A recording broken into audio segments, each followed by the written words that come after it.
Hey everybody, welcome to another episode of Board Game Heaven Talks Accessories. My name is Raymond, and in this video I'm going to take a look at the e-Raptor insert for Bloodborne, the card game. So this is the game, this is the insert. Let me open up the package, assemble the components, and I'll show you how it all fits into the box, and then I'll give you my final thoughts. So the Bloodborne insert by e-Raptor, which is a relatively small insert. It's got some card slots, trays here, and some trays for tokens and cards. This is the game right here, and it snaps together like all e-Raptor inserts. So let's have a quick look at what's inside. So we get a leaflet with all the parts, and they're numbered in the order that you assemble them normally. And it's just one page, so let me just put that there. And then we have this big Ziploc bag. Here we go. Get this for reference, and all of the wood is in here. So you just open that up. There we go. And it's just 3 sheets. So I'll just punch those out in the order that I need to assemble them, and I'll just show you how that all works and how it fits inside the box. So see you in a second. So I've punched all the components, and what I like to do is put them in numerical order. So you've got all the bases here, which are these. I just put them aside. And then I took all of these. So these are number 1, they're over here, and this is number 2, 3, 4, 5, 6, 7, etc. So that makes it easy to, to assemble these components. Now these two are the same, so I'll do those first. That's going to be pretty quick.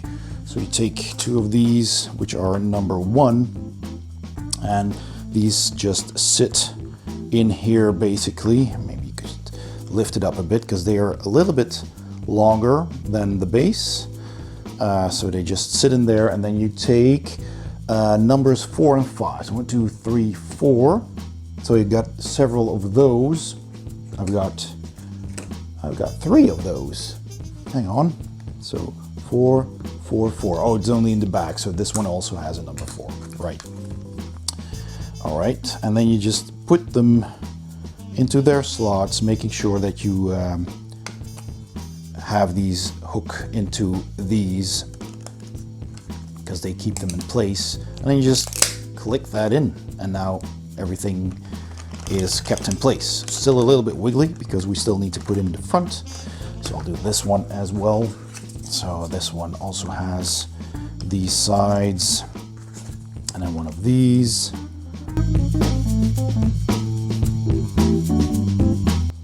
Now this one has number 3 on the side, so that's these, because there's also a center divider, which is number 2, and that's this one. So you put that one in first because that's number 2, lowest number, and this just slides over that, sits in there, which makes it a little bit easier because now they're straight and they don't wobble around that much. And I take another one of these number 4s, and I don't think it matters which way around, but I'm gonna do them all the same. So that goes here over those, and this is obviously to hold your cards, and they have dividers so you can separate the starting cards and such. All right, so then we have 5, 6, and 7. 7 belongs to this one, so this is 5 and 6, and doesn't matter where you put them, and this is 7. And obviously this says Chalice Dungeon and Boss cards, so that needs 2 slots, and this is just the Hunter starter cards and the Hunter upgrade cards. So it's pretty clear what goes where, and you should just slot those in as well, align them nicely, and then just click that into the bottom. There you go, and now you have a card tray with text on it, so you know what should be in them. So that's very convenient. All right, let's click this in. Click. Yep. Seems like, no, it is. It is flush. It just seems like it was sitting like this because of this. but it is flush. Don't know what that is for, by the way. We'll find out when we put everything inside the box. Click that together and we have 3 card boxes. Really cool. All right. So then we can move on to this one with the dials and the first player token. So the lowest number is 8. So I guess that was this one. Didn't keep track of where it was, but yeah, it seems to be this. Now the only thing I don't know is where I should put that. I don't really think it matters because it looks like it's gonna just be a symmetrical tray. So if I look at this, there's 3 of these. This is the one of the first player. It's of course to keep the board in place. So let's see.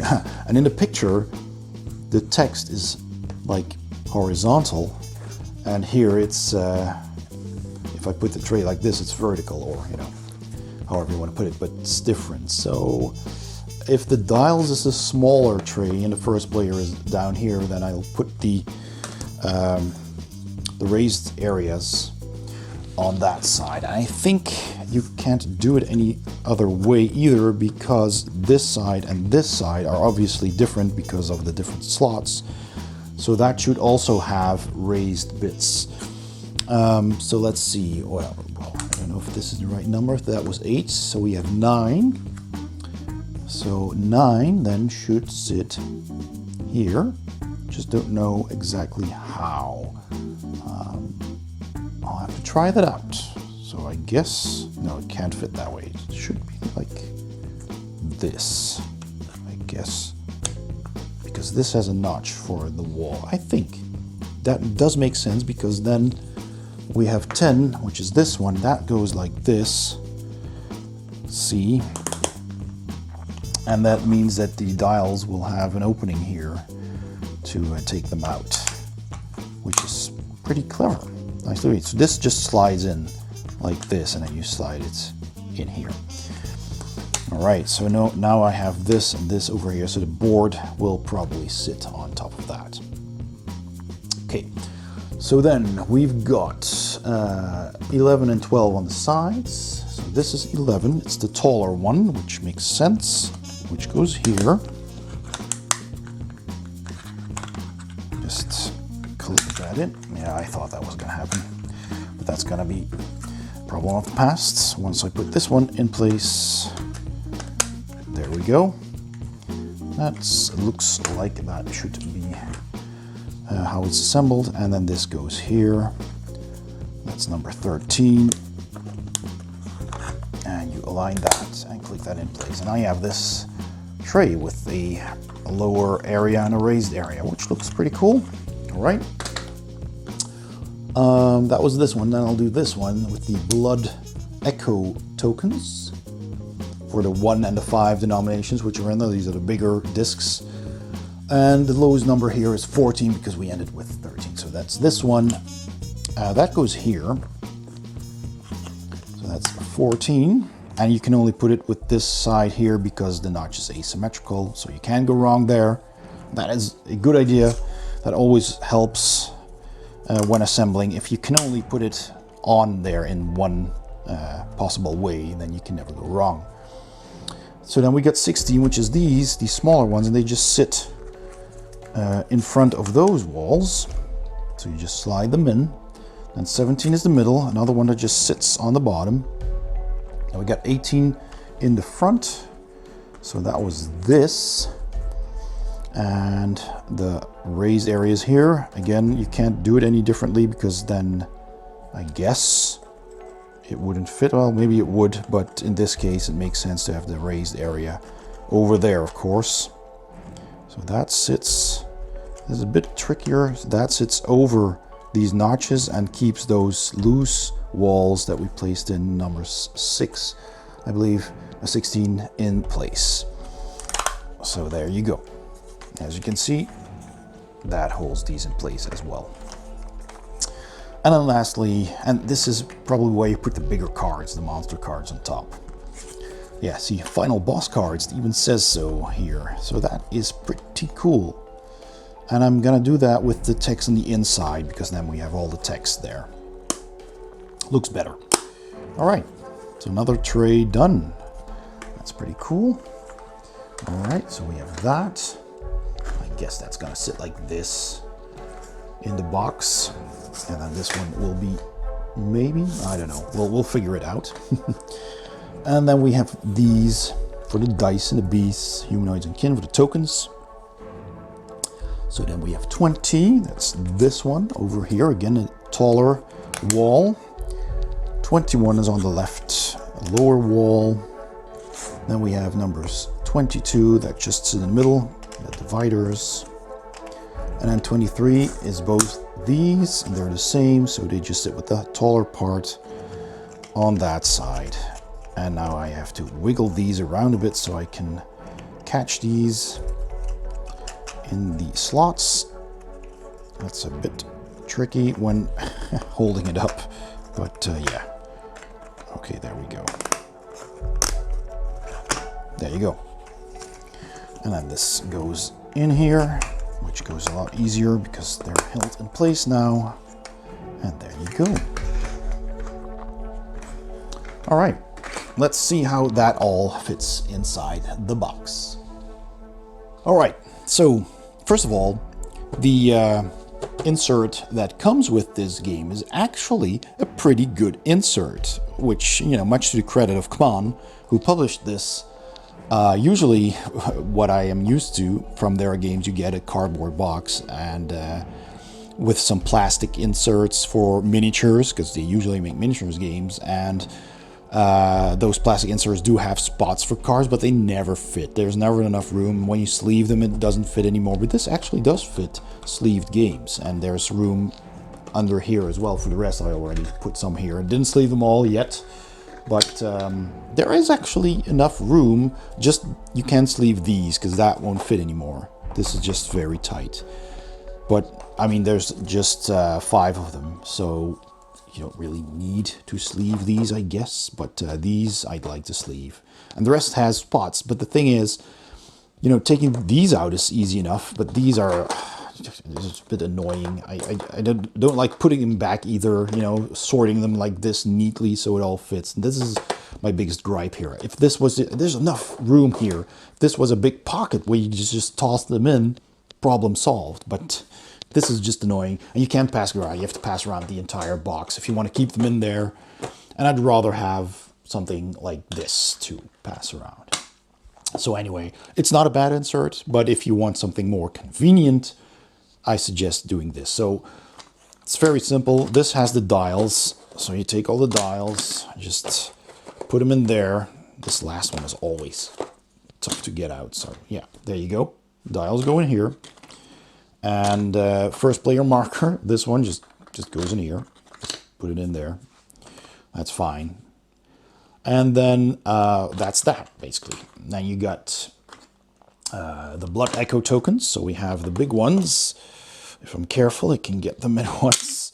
And now I just have a nice little box to take them from, which I much prefer, because this is a little bit annoying. This goes here. There we go.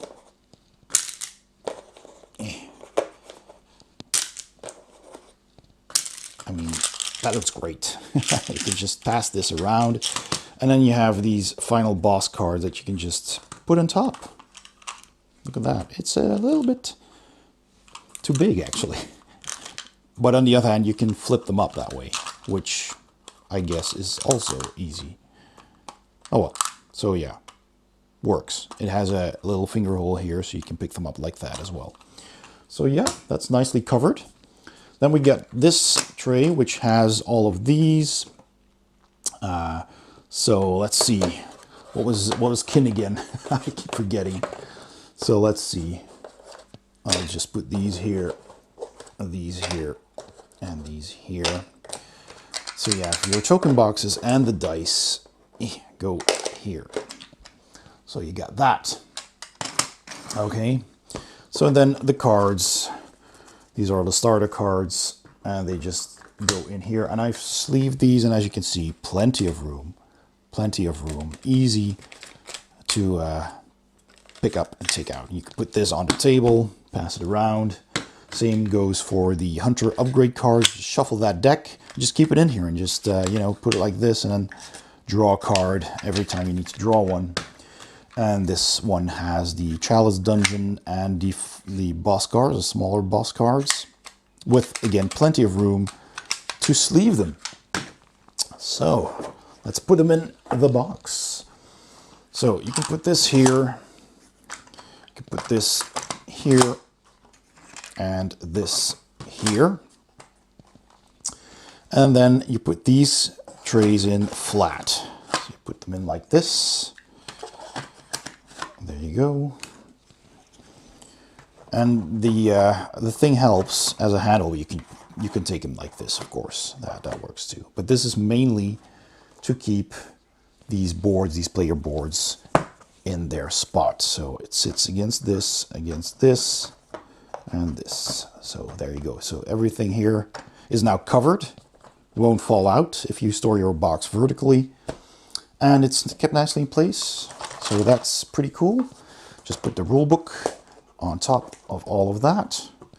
And as you can see, that is entirely flush. So there you go. Everything in the box. Let's go to my final thoughts. So my final thoughts for the e-Raptor insert for Bloodborne, the card game. Let's start with the assembly. It was quick, it was simple, it was fun, as you've seen in my video. It's really simple to put together. Just follow the numerical order on the instructions and you can't go wrong. It's very simple. And all of these trays fit their corresponding items. So these cards, it's even engraved on these inserts what goes where. So that's very convenient. You've got your card trays that you can take out and pass around or just put on the table if you need to draw from them. And they have room enough to hold sleeved cards. I've sleeved these with Paladin sleeves. They're premium thick sleeves and there's plenty of room here and it fits easily. And you can just put that on the table. You don't have to shuffle the cards, put them back in and just draw from there, which is very convenient. And there's plenty of room. So you have separate trays for all types of cards, which is also very handy. Then you've got your token tray, which is also very convenient with the 3 different tokens of the dice. You can just pass that around as well. So that goes into the box and all of these just store very neatly. And you can even get the lid to sit on flush again. And you've got your tray for your dials and for your first player marker or current player marker. So that just goes in there as well. And then finally you have this blood token marker tray. So you've got your 5 points and your 1 point tokens in here, which is a lot more convenient to just drop them in there and just pass them around and take out what you need and put them back in at the end of the game, rather than sorting them neatly into that plastic tray in rows, which is just, well, they sit in nicely, but it's just not convenient. Had that been just a slot, or, a cup or something, even something that you could take out perhaps, that would have been miles better, but this provides that solution. So that's very convenient, and you just place the bigger boss cards on top, and there is some extra room here. These sit in here with some room to spare. So if you sleeve these, if you find sleeves that fit this odd shape, they're pretty big cards, then that will certainly fit on top of this as well. I'm sure Paladin sleeves have sleeves for this as well. So that covers the smallest of tokens here, so they don't fall out easily, and you can just put them in here as well. And then, you cover all of that up with the player boards, which are kept in place by these raised areas, so they don't slide around, and they cover everything up. So even if you store this vertically, you can hear the tokens bumping around there, but they won't fall out. So they'll still be in the trays where you left them the next time you play. And that just works brilliantly. I really like that. It's, modular, it's easy and quick to put together. You can hand it around the table, really saves time on your setup and your breakdown. So I really am happy with this insert, giving it 2 thumbs up, and I'd like to thank e-Raptor for sending this insert over for me to review. And I hope you liked this as well, and if you liked the video, please give it a thumbs up. Don't forget to subscribe, and if you hit the bell icon, you'll also get a notification whenever I upload a new video. Please also consider becoming a Patreon saint to my channel by clicking the Patreon link in the description below or the icon at the end of this video, and that will take you to my Patreon page where you can read how you can support my channel, which is greatly appreciated, and that will also get you your name in the credits of all of my videos and exclusive access to some videos that I posted for my Patreon saints on my Patreon page. Thanks for watching, and I'll see you next time on Board Game Heaven.